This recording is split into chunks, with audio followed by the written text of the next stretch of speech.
Udah dong, ini baru aja selesai ngedit. Lihat dong, nih.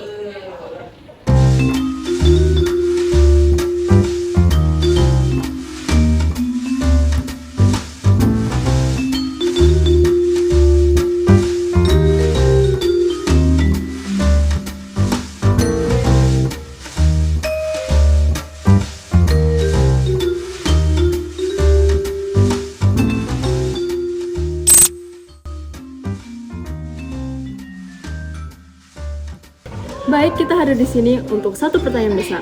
Apakah konstitusi hanyalah suatu produk hukum yang bisa dimain-mainkan oleh mereka yang berkuasa atau lebih dari itu? Jangan salah paham. Menurut saya ya konstitusi itu penting. Cuma kadang butuh fleksibilitas lah biar pembangunan itu berjalan. Jadi kalau ada yang mau diubah dikit ya nggak apa-apa lah. Jujur, aku di sini bukan expert ya, tapi Bapak bilang fleksibilitas. Maksudnya kalau ada yang nggak cocok bisa langsung diubah gitu sama yang berkuasa. Emangnya kayak gitu boleh ya? Bukan begitu. Semuanya itu tergantung keadaan. Kalau saya sih cuma tahu satu hal, kalau harganya naik, aturan juga ikut berubah. Kami inilah kaum ibu-ibu yang paling ngenes. Padahal konstitusi itu harusnya melindungi hidup kami kan?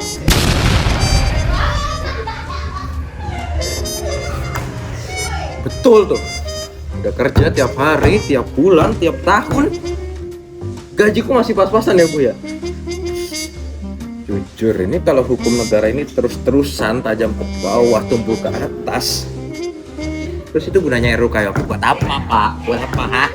Jadi kalau menurut saya ya sebagai mahasiswa fakultas hukum, ya kita analisis aja situasinya. Kan pasal-pasal itu sebenarnya tulisannya kan sama terus kan. Hanya saja tergantung orang, tergantung mereka-mereka yang berkepentingan dilaksanakan dengan cara yang berbeda. Itu sebenarnya yang bikin masyarakat pesimis. Tenang, saya ada di sini untuk memberikan kalian pencerahan. Bahwasannya konstitusi bukan hanya sekedar huruf mati yang terbaca tapi faktnya nihil. Ia adalah janji kita bersama. Kalian perlu ingat satu hal, bahwasannya tercantum dalam konstitusi kita, Undang-Undang Dasar Negara Republik Indonesia merupakan hukum tertinggi dari negara kita. Ini sesuai dengan pasal 1 ayat 2 dalam Undang-Undang Dasar Negara Republik Indonesia tahun 1945. Peri bilang tadi konstitusi adalah janji, tapi kok banyak yang melanggar tuh? Itu terjadi karena sebagian dari kita melihat konstitusi sebagai alat, padahal ia adalah kompas moral besar. Bener juga ya. Saya lupa kalau jabatan itu amanah. Padahal kan seharusnya konstitusi itu menjadi tameng supaya saya dan pejabat-pejabat lainnya tidak sewenang-wenang. Nah begitu, ketika pemimpin setia pada konstitusi, rakyat akan percaya. Dan ketika rakyat paham konstitusi, maka pemimpin tak bisa lagi main-main.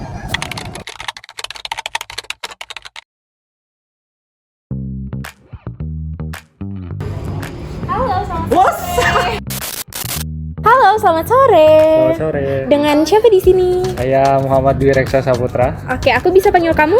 Reksa. Sebelumnya dengan siapa di sini? Halo, nama aku Zulfa.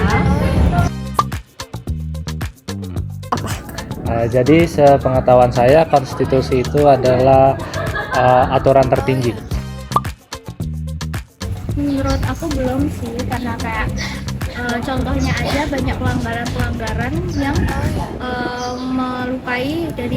melukai konstitusi tersebut. Misalnya itu ada yang lagi marak pelanggaran HAM. Contohnya kan dari konstitusi sendiri kan minta untuk kita sebagai warga negara yang baik kan. Namun dalam penerapannya itu seperti misalnya ada korupsi ataupun ada misalnya seperti tidak memperdulikan aturan-aturan hukum yang ada seperti itu.